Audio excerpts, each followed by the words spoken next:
Assalamualaikum, my dear students. Our today's topic is Rutherford's model of atom. आपको मालूम है कि आजकल जो हमारा लेसन चल रहा है वो है स्ट्रक्चर ऑफ एटम. इसमें हमने अभी तक थॉमसन्स मॉडल ऑफ एटम पढ़ा. तो इसी सिलसिले में आज हम रदरफोर्ड्स मॉडल ऑफ एटम पढ़ने जा रहे हैं. तो सबसे पहले हम देखेंगे कि उसका जो ये अल्फ़ा स्कैटरिंग एक्सपेरिमेंट था, रदरफोर्ड्स अल्फ़ा स्कैटरिंग, इसने क्या किया है, अल्फ़ा स्कैटरिंग एक्सपेरिमेंट.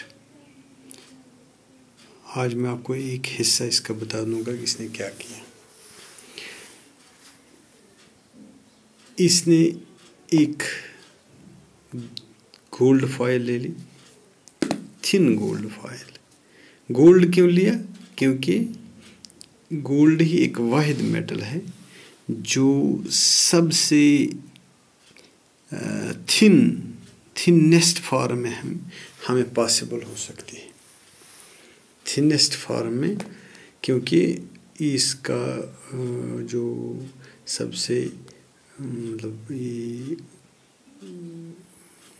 ये जो गोल्ड है यही एक है कि जिसमें हम सबसे पतले शीट्स निकाल सकते हैं.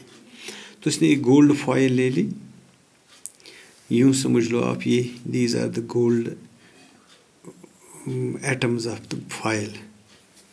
तो इसने क्या किया, इसने इस गोल्ड फॉयल को जो थिनेस्ट पॉसिबल फॉर्म में थी, अल्फ़ा पार्टिकल्स इस पे स्कैटर कर दिए.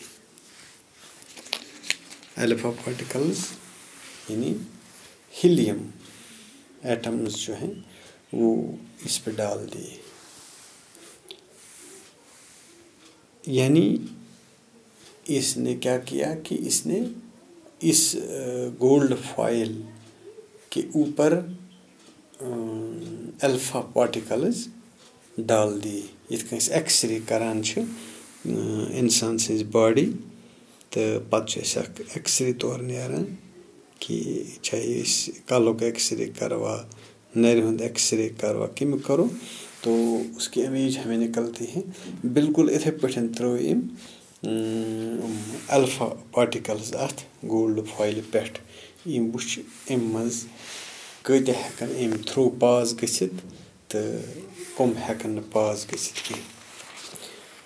इम इज फिर इम एक्सपेरिमेंट कोर, अमिस आई पन्ने सोच बरक्स रिजल्ट्स.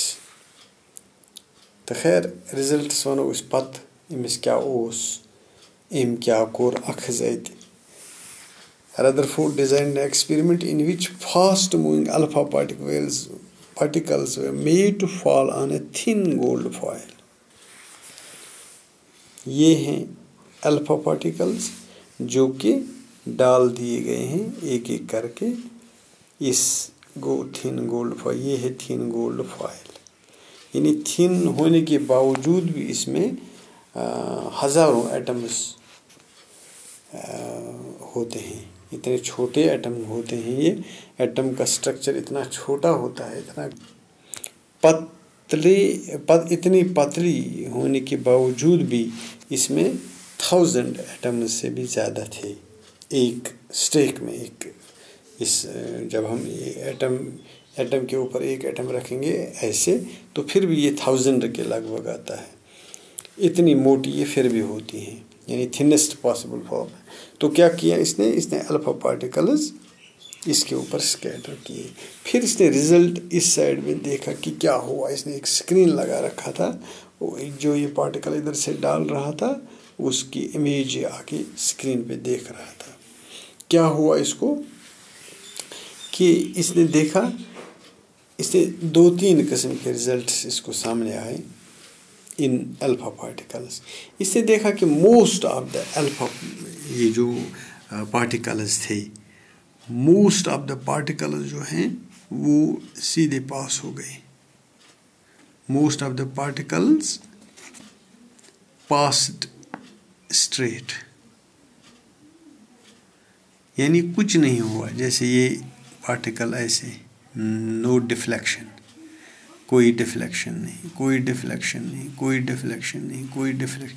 इसने मोस्ट ऑफ द पार्टिकल्स देखे कि वो डायरेक्ट गए पार। तो कुछ इसने देखे हैं कि उनमें स्मॉल डिफ्लेक्शन हो गई। जैसे इस डायग्राम में हम देखते हैं, सपोज ये अल्फा पार्टिकल यहाँ आया तो ये डिफ्लेक्ट हो गई, थोड़ी टीडी हो गई ऐसे, जबकि अभी तक स्ट्रेट जा रहे थे सब, लेकिन यहाँ पे थोड़ी बहुत डिफ्लेक्शन हो गई। इसी तरह यहाँ भी डिफ्लेक्शन हो गई, यानी कुछ इसमें डिफ्लेक्ट हो गए हैं कुछ अल्फा पार्टिकल्स। ये दो हो गए, दो तरह के, एक में कोई डिफ्लेक्शन हुई, ज़्यादातर जो पास हो गए वो स्ट्रेट पास हो गए। फिर दूसरा इसने देखा some particles showed small deflection, small deflection, जैसे आपने ऊपर देखा। तीसरे पे क्या हुआ, जिस मतलब इस चीज़ की ये बिल्कुल ही ये सोचता ही नहीं था इसके मतलब कि ऐसा भी होगा, कि बिल्कुल ये टर्न बैक हो गई, फुल डिफ्लेक्शन, यानी कंप्लीट जिस डायरेक्शन में गई थी बिल्कुल वापस लौट गई। जैसे ये एक डिफ्लेक्शन इनमें, जैसे ये आ गई वापस, फुल डिफ्लेक्शन। ठीक, ये तीसरा मामला था, यानी 1 in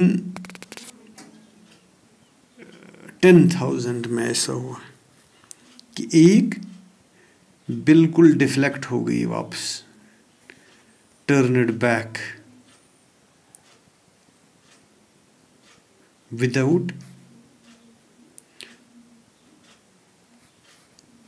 पासिंग थ्रू। अच्छा, ये चीज़ें आई।